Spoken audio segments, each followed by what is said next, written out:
good. Gene, welcome back. How's it feel being back in Pittsburgh and it's in black and gold? Well, it's been 25 years since I guess I just want to get this black and gold on again. But it's good to come back. I think can help Donnie, but I also want to come back for myself too. I want to be here. So. Well, DK was saying it didn't take much convincing to have you come back. Did you have conversations with anyone behind the scenes to come out of retirement? No, other than my wife, kids, my grandkids, but they're all really excited, happy. So it's fine with me. You said you wanted to come back. What made you want to come back to Major League Baseball? Well, I guess just the love for the game.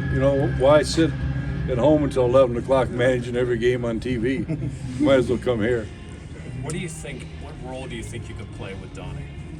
Well, I think there's things that happen during the game, before the game, after the game, that, because Donnie's never managed, that maybe he might have a question, did I do the right thing or this? And, he can run things by me. Maybe I'll mention something to him, but I think a lot of it will be Donnie asking me questions.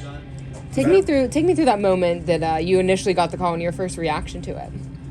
Well, I'm not very good at telling how my emotions, to be truthful with you. But,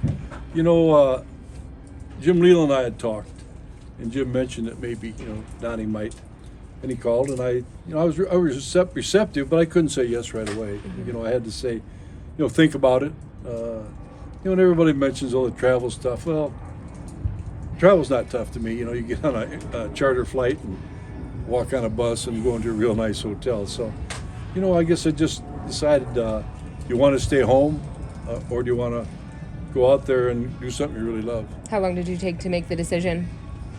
Oh, I don't know. I knew when he asked me right away, I would probably say yes. But, you ask maybe, ask my wife. And like I said, I got 2 grandkids right down the street. And so it didn't take long. I knew when he asked me that if everybody was up to it, I wanted to do it. Do you think Donnie has what it takes to be a winner in this role? And if so, what convinces you of that? Well, if I didn't, I surely wouldn't say it. I don't want to be. When Donnie played with us for the Tigers, you could tell that he was a real student of the game. You never know for sure, but a lot of times you go by the questions they ask, and Donnie used to ask a lot of questions about strategy and things like that. So, I've watched him, talked to him since, and it seems to me like he's handling everything well.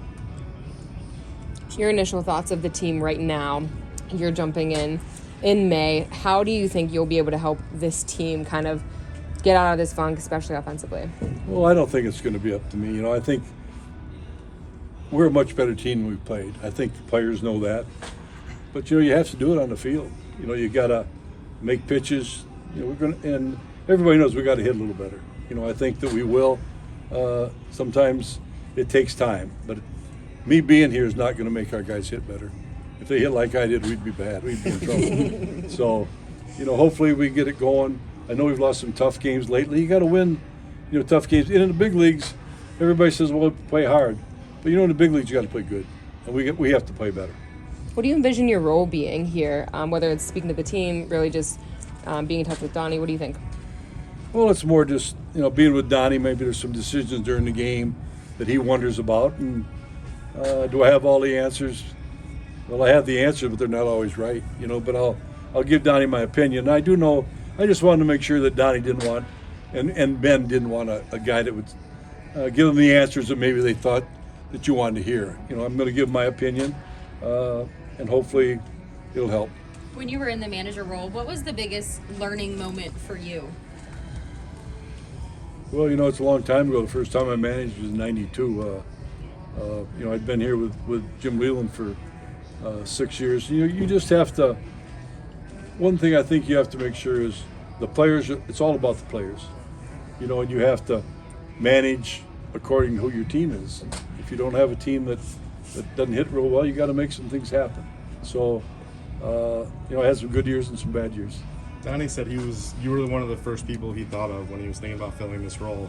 What's been, I guess, your guys' relationship since he was a player for you and everything like that? You guys stayed in touch over the years or anything like that? Well, no, I wouldn't say stay in touch, but, when we'd see each other, we'd talk, and, Donnie kind of came on the scene, as a managerial candidate at quite a few places. But I think he had some reasons where he might not have taken some interviews, but I think he's probably itching and ready to go. So, you know, I'm happy that, you know, he's got a chance here.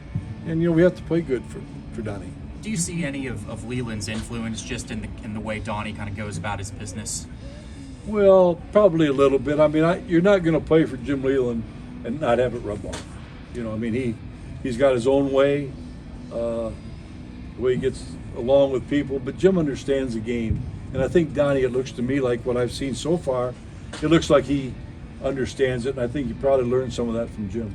How long did it take for you to get 2 ejections under your belt? Well, you know, I told Donnie the other day, I said, Donnie, I want to come back, but if I got to manage 2 out of every 4 games, I'm not coming. Were you like Shooter McGavin and Hoosiers don't get thrown out again? Yeah, boy, you know, it's, you know, and sometimes I'm sure the second time he didn't think he was going to get thrown out. The first time I think he probably knew it, but it took me quite a while. I don't know if I'm more reserved than Donnie, and one thing for sure, I can't jump as high as he can and get going. So, but 2 out of 6 or 2 out of 7, that's pretty good. Is there a knack to that, an art to that when it comes to dealing with the umpires? Well, I think Donnie will learn that. You have to, you know, every call that's missed, every little thing, you can't complain about it because they're gonna, you know, you might not get the edge. So, you know, you have to handle the umpires in a certain way. Terry Francona is another guy who came out of retirement to be back in baseball. We'll see him in the other dugout today. Did seeing what he did kind of inspire you at all? No. You know, but Terry was managing Double-A with the White Sox when I was managing the big league. So that's when he had Michael Jordan in Double-A. I was managing the White Sox. He's an excellent manager, did a great job with the Indians, and you're not going to pull anything over on him. Gino, what's it mean to be back in the organization as a whole after all these years?